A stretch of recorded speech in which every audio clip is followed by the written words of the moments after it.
Number আমার, আমি এটার নাম্বার ওনার, আপনি কে বলার? আচ্ছা ঠিক আছে, তাইলে ঠিক আছে ভাই, আমি থানায় যেয়ে মামলা করে দিচ্ছি তো ভাই, মামলা সমস্যা করো, নেই। মন চায় গোয়া মারা আচ্ছা ভাই, দাও, এটা তো আমার দেখার বিষয় না। আচ্ছা ঠিক আছে। বিকাশ নগদ থেকে 22,500 টাকা আমার মোবাইলে পাঠানো হয়েছে এই বলে প্রতারণা করে অনেকের কাছ থেকে কিন্তু টাকা হাতিয়ে নেয়।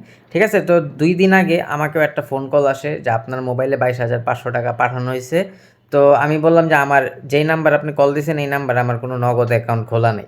সে বলতেছে হয়তোবা আপনি খুলেন নাই, কিন্তু হয়তোবা কেউ আপনার এই নাম্বার দিয়ে খুলছে, আপনি একটু কাইন্ডলি চেক করবেন। তো চেক করার পর আমাকে আবারও ফোন দেয়। ফোন দেওয়ার পরে যে সব কথোপকথন হয়েছে সেটা আমি আপনাদেরকে ভিডিওর মাধ্যমে দেখাইতেছি।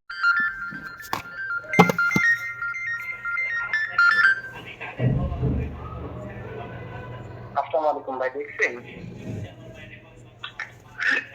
হ্যাঁ, একটা হ্যালো। মেসেজ আসছে 22,500 টাকা। জি জি জি, মানে ভাই এখানে আমি অফিসের সাথে এই মাত্র কথা বললাম, বুঝছেন? হ্যাঁ। তো অফিস থেকে আমারে বলছে আপনার এই অ্যাকাউন্টটা খোলা আছে ভাই, ঠিক আছে? মানে অনেক আগে হয়তো অ্যাকাউন্টটা খোলা হয়েছিল, এটা আপনি হয়তো বা জানেন না, ঠিক আছে ভাই? হুম।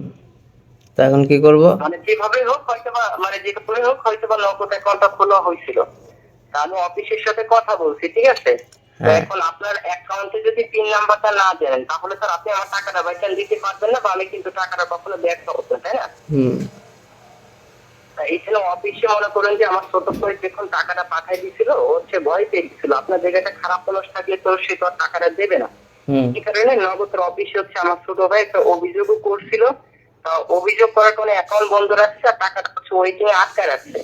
তা এখন আমি অফিসে তাহলে বলে দিচ্ছি আপনার অ্যাকাউন্টটা চালু করে আপনার পিন নাম্বারটা বের করে দেওয়ার জন্য আমি অফিসে বলে দিচ্ছি, বুঝছেন? অফিস থেকে কল করে বলে যে দোকানদার ভাইয়ের সাথে আমার কথা হয়েছে, আমি টাকাটা ব্যাক করে দিব, আপনারা অ্যাকাউন্ট চালু করে পিনটা আমারে বের করে দেন।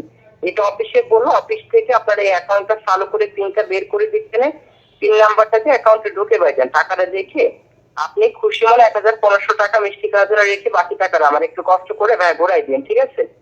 আমি অফিসে বলে দিচ্ছি, ঠিক আছে ভাইয়া?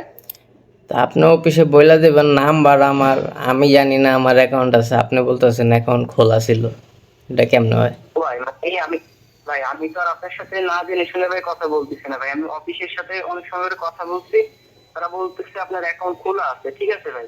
অ্যাকাউন্ট তো খোলা নাই, আমি তো চেক করলাম। অ্যাকাউন্টটা খোলা হয়েছিল ভাই, মানে হয়তো বা যখন আপনার এনআইডি কার্ড ভিত্তিতে অ্যাকাউন্ট খোলা যেত, তাই না? ওই সময় হয়তো বা আপনার ডায়াল করার মাধ্যমে হয়তো অ্যাকাউন্টটা খুলে গেছিল ভাই, তো বুঝছেন? আগে মেসেজ আসলো না, এই মাত্র মেসেজ আসলো টাকার, বুঝলাম না, আপনি বলতেছেন এই টাকা মাত্র আসছে মেসেজ আগে। যাবে কেন ভাই? মানে এই মাত্র মেসেজ যাবে কেন? হুম। আচ্ছা, এখন কি করব সেটা বলেন। মানে ভাই আপনার কাছে তো আর আমি বলতেছি না যে ভাই আপনি বাসা থেকে টাকা নিয়ে আমাদের টাকা পাঠিয়ে দেন, বলছি আপনারে ভাই? না। আপনার অ্যাকাউন্টে ভাই আমার টাকাটা দেখবেন, টাকাটা দেখে নিশ্চয়ই আপনি আমার টাকাটা ঘুরাই দিবেন।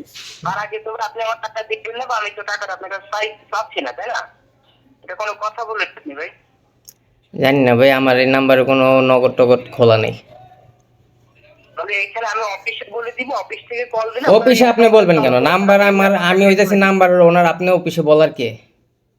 হু আর ইউ? অফিসে কথা বলেন, আপনি আপনি নিজে কথা বলেন। আমি তো বলার কোনো প্রয়োজন মনে করতেছি না, নাম্বার আমার, আমি এটার নাম্বার ওনার, আপনি কে বলার? আচ্ছা ঠিক আছে, তাইলে ঠিক আছে ভাই, আমি থানায় যেয়ে মামলা করে দিচ্ছি তো ভাই, মামলা সমস্যা করো, নেই। মন চায় গোয়া মারা দাও, এটা তো আমার দেখার বিষয় না। আচ্ছা ঠিক আছে ভাই, গোয়া মারা কে দিবে সেটা হ্যাঁ বুঝতে পারবো। ঠিক আছে, দেখুন যাও। ঠিক আছে, আচ্ছা ঠিক আছে। ফাইজলাম রাইতেছ। তো ভিউয়ার্স, আশা করি আপনারা বুঝতে পারছেন যে তারা কিভাবে ট্র্যাপে ফেলে। ঠিক আছে, তো আমার কিন্তু এই নাম্বারটাতে বিকাশ বা নগদ ছিল না, তাই তারা অন্যভাবে কথা বলছে। যদি আমার এই নাম্বারটাতে বিকাশ বা নগদের অ্যাকাউন্ট খোলা থাকতো তাহলে হয়তো আমাকে অন্যভাবে কথা বলতো এবং তারা একটা ফাঁদে ফেলতো। ঠিক আছে, তো আপনারা যারা সহজ সরল মানুষ আছেন, এগুলো বিষয় একটু কম বোঝেন, তারা আপনারা এই ধরনের কোনো নাম্বার থেকে ফোন আসলে কোনোভাবেই আপনারা আপনাদের পিন এবং ভেরিফিকেশন কোড এবং লাস্ট কার সাথে লেনদেন করছেন, সেন্ড মানি করছেন বা ক্যাশ আউট করছেন, কোনো কিছু বিস্তারিত তাদের সাথে জানাবেন না। আর তাদের আরেকটা বিষয় হচ্ছে, আপনারা কিন্তু নগদ থেকে টাকা আসলে অন্য ধরনের একটা কোড টোড থাকে। তো কিন্তু তারা কি করে যে আগে আপনাকে একটা মেসেজ পাঠায় বা আপনাকে ফোন দেওয়ার পর একটা মেসেজ পাঠায়। আমাকেও কিন্তু এরকম ফোন দেওয়ার পরে একটা মেসেজ পাঠিয়েছে যে আমার অ্যাকাউন্টে 22,500 টাকা আসছে। এটা তারা নিজেরাই টাইপ করে ওই নগদের কোনো একটা মেসেজ কপি করে সেখানে খালি অঙ্কটা বসায় আপনাকে পাঠায় দেয়। তো আপনারা এই ধরনের কোনো ট্র্যাপে পড়বেন না। ভিডিওটা করার উদ্দেশ্য হচ্ছে আপনাদেরকে সাবধান করা, আপনাদের কাছে কাছে এরকম ধরনের কোনো মানুষ প্রতারণা করার জন্য ফোন দিলে আপনারা কোনোভাবেই তাদেরকে সায় দিবেন না, কোনো কথা রেসপন্স করবেন না, তাদের কথা শুনবেন, কথা শুনে কাটিয়ে দিবেন। তারা এরকম মামলা মোকদ্দমা করার অনেক ভয়ভীতি দেখাবে, আপনারা ভয় পাবেন না, ঠিক আছে? তো আশা করি ভিডিওটা ভালো লাগলে সবাই লাইক কমেন্ট শেয়ার করে দিবেন, যাতে পরবর্তী অনেক মানুষের যাতে উপকার হয়। না হলে কিন্তু এরকম অনেকে ট্র্যাপে ফেলে। কিছুদিন আগে আমার এক কলিগেরও 15,000 টাকা নিয়ে গেছে তার ওয়াইফ থেকে, ঠিক আছে? তো এরকম অনেকেরই হইতেছে। তো আপনারা ভিডিওটা বেশি বেশি শেয়ার করে দিবেন। ধন্যবাদ।